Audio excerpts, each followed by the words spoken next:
Assalamualaikum warahmatullahi wabarakatuh. Perkenalkan, nama saya Tanggung Disanga Bagus Lara Pinasti dari kelas S1E Pariwisata dengan NIM 205-835. Saya di sini akan mempresentasikan hasil PowerPoint saya yang berjudul Proses Analisis Pekerjaan dan Manajemen Bakat. Yang pertama, analisis pekerjaan, yaitu prosedur untuk menentukan tanggung jawab posisi-posisi tersebut dan karakteristik orang-orang yang bekerja untuk posisi-posisi tersebut. Analisis pekerjaan adalah memberikan informasi yang digunakan untuk membuat deskripsi pekerjaan, daftar tentang pekerjaan itu, dan spesifikasi pekerjaan, jenis orang yang harus dipekerjakan untuk pekerjaan tersebut. Yang kedua, langkah-langkah analisis pekerjaan. Yang pertama yaitu tentukan bagaimana menggunakan informasi tersebut. Yang kedua, meninjau dasar informasi yang relevan. Yang ketiga, memilih posisi yang dapat mewakili. Yang keempat, menganalisis pekerjaan. Yang kelima, melakukan verifikasi informasi analisis pekerjaan kepada pekerja yang bersangkutan. Dan yang terakhir, membuat deskripsi pekerjaan dan spesifikasi pekerjaan. Yang berikutnya, metode mengumpulkan informasi analisis pekerjaan. Yang pertama, wawancara. Yang kedua, pro dan kontra wawancara. Yang ketiga, pedoman wawancara. Yang keempat, kuesioner.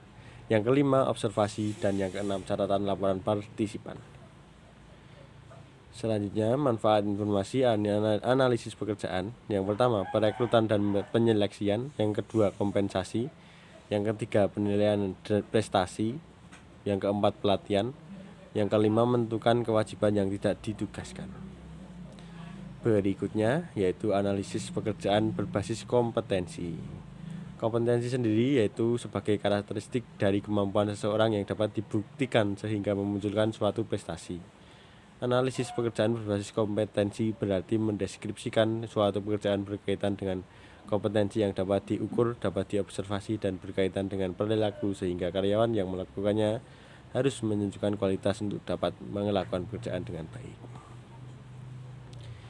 Manajemen bakat. Manajemen bakat yaitu proses yang berorientasi terhadap sasaran integrasi dari proses perencanaan, perekrutan, pengembangan, pengelolaan, dan pemberian kompensasi terhadap karyawan. Berikutnya yaitu PPT yang kedua yaitu pengantar manajemen sumber daya manusia. Yang pertama, Human Resource Management merupakan fungsi manajemen yang berhubungan dengan rekrutmen, penempatan, pelatihan, dan pengembangan anggota organisasi. Manajemen SDM merupakan fungsi staffing dan manajemen. Selanjutnya, definisi manajemen sumber daya manusia. Pendayagunaan sumber daya manusia di dalam organisasi yaitu dilakukan melalui fungsi-fungsi perencanaan sumber daya manusia, perencanaan dan pengembangan karir, pemberian kompensasi dan kesejahteraan, keselamatan dan kesehatan kerja, serta hubungan industrial. Selanjutnya, tujuan manajemen sumber daya manusia. Menurut Cascio tahun 1993, tujuan umum manajemen sumber daya manusia adalah untuk mengoptimalkan produktivitas semua pekerjaan dalam sebuah organisasi. Sementara itu, tujuan khusus sebuah departemen sumber daya manusia adalah untuk membantu para manajer lini atau line manager atau manajer-manajer fungsional yang lain agar dapat mengelola para pekerja itu secara lebih efektif dan relevan. Fungsi manajemen SDM.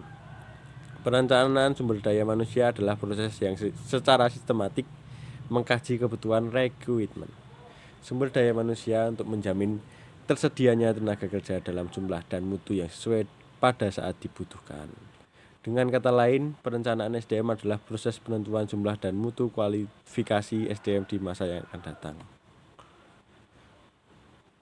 Berikutnya adalah proses manajemen SDM dalam organisasi. Yang pertama yaitu perencanaan sumber daya manusia. Yang kedua, rekrutmen. Yang ketiga, pelatihan dan pengembangan. Yang keempat, seleksi. Yang kelima, penilaian prestasi kerja. Yang keenam, ada promosi, transfer, demosi, dan PHK. Berikutnya, manfaat perencanaan SDM, yaitu memastikan strategi development SDM terkait dan terintegrasi dengan strategi dan tujuan organisasi. Menyiapkan suatu proses formal guna menghasilkan rencana penanganan masalah SDM yang muncul akibat rencana strategi perusahaan dan menghasilkan audit mendetail berkaitan dengan SDM sebagai modal perusahaan. Demikian hasil presentasi dari saya. Ada kurang lebihnya mohon dimaafkan. Assalamualaikum warahmatullahi wabarakatuh.